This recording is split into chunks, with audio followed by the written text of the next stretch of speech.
Assalamualaikum warahmatullahi wabarakatuh. Perkenalkan, nama saya Ali Andriani, NIM 2018-12-13-7 dari kelompok 4, mata kuliah Pasar Modal.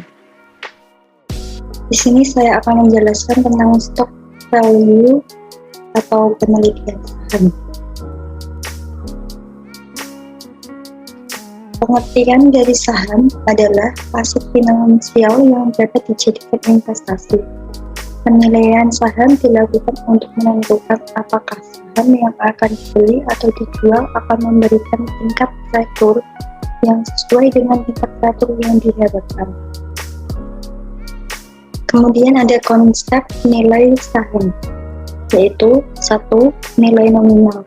Nilai nominal yaitu nilai per lembar saham yang berkaitan dengan akuntansi dan hukum. Nilai ini diperlihatkan pada neraca perusahaan dan merupakan model disestor penuh dibagi dengan jumlah saham yang sudah diedarkan. Yang kedua, ada nilai buku per lembar saham, yaitu menunjukkan nilai aktiva bersih per lembar saham yang merupakan nilai ekuitas dibagi dengan jumlah lembar saham. Yang ketiga, ada nilai pasar. Nilai pasar yaitu ditentukan oleh permintaan dan penawaran yang terbentuk di bursa saham. Yang keempat, ada nilai intrinsik. Nilai intrinsik adalah harga wajar saham yang mencerminkan harga saham yang sebenarnya. Nilai intrinsik ini merupakan nilai sekarang dari semua arus kas di masa mendatang yang berasal dari capital gain dan dividen.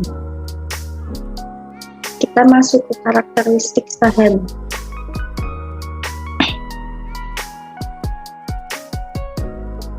Karakteristik saham yaitu ada 4.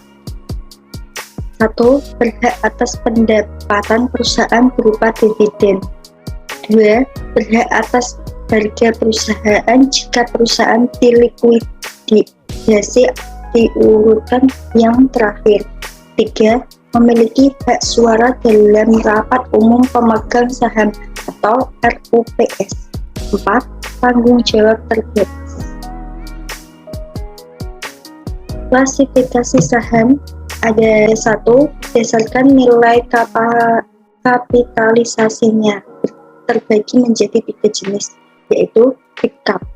Big cap adalah blue chip, merupakan kelompok saham berkapitalisasi besar dengan nilai kapitalisasi di atas 1 triliun saham. Saham ini diterbitkan oleh perusahaan yang sudah mapan dan memiliki kinerja yang baik. Yang kedua, mid cap. Mid cap merupakan sekelompok saham yang berkapitalisasi besar antara 100 miliar sampai dengan 1 triliun. Saham ini sering juga disebut dengan saham lapis kedua. Yang ketiga, ada small cap. Small cap merupakan kelompok yang nilai kapitalisasinya di bawah 100 miliar. Biasanya disebut saham lapis ketiga. Yang kedua, ada berdasarkan fundamental perusahaan dengan kondisi perekonomian saham dibagi menjadi 5. Yang pertama, ada income stock. Income stock merupakan saham yang mampu memberikan dividen yang lebih besar dari rata-rata dividen yang diberikan saham lain. Yang kedua, ada growth stock. Saham yang emitennya perusahaan memiliki pertumbuhan penjualan dan pendapatan yang lebih tinggi. Yang ketiga, ada speculative stock, yaitu saham yang diterbitkan oleh perusahaan yang pendapatannya tidak stabil. Yang keempat, ada cyclical stock, yaitu saham yang bergerak searah dengan pergerakan perekonomian makro dan pendapatan berfluktuasi mengikuti fluktuasinya bisnis industri. Yang kelima, ada defensive stock, yaitu saham yang tidak terpengaruh oleh perekonomian makro. Ada skema penilaian saham, yaitu Ini tabelnya. Sini ada jumlah, manfaat yang diharapkan, waktu, risk free, tingkat keuntungan yang layak, premi resiko. Present value manfaat yang diharapkan, pemilik model, NI dan harga pasar sekarang dibandingkan. Kita masuk ke model valuasi saham. 1. Pendapatan present value atau PV. Dalam pendekatan ini, perhitungan nilai saham dilakukan dengan perhitungan nilai sekarang semua aliran kas saham yang diharapkan di masa datang dengan tingkat diskonto sebesar tingkat teratur yang disarankan investor. Rumusnya ada PV sama dengan FP per 1 plus R kali N. PV sendiri itu present value atau nilai sekarang, FP future value atau nilai yang akan datang, R tingkat bunga atau diskonto, N periode bulan.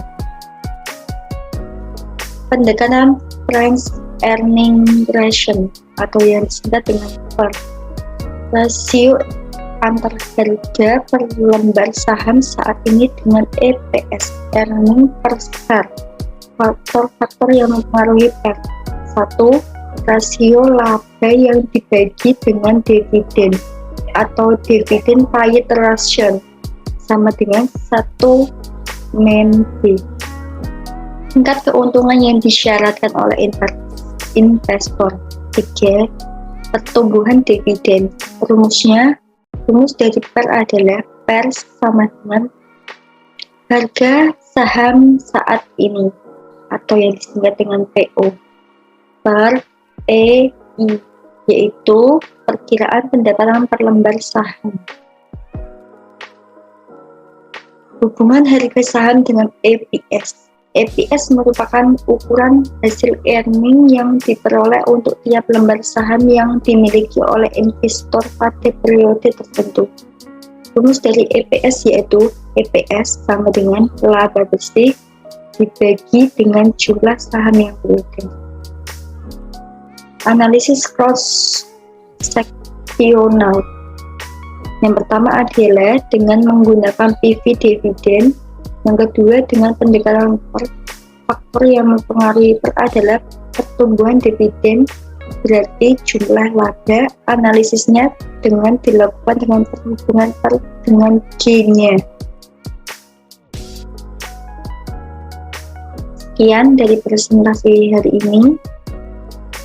Saya ucapkan terima kasih. Wassalamualaikum warahmatullahi wabarakatuh.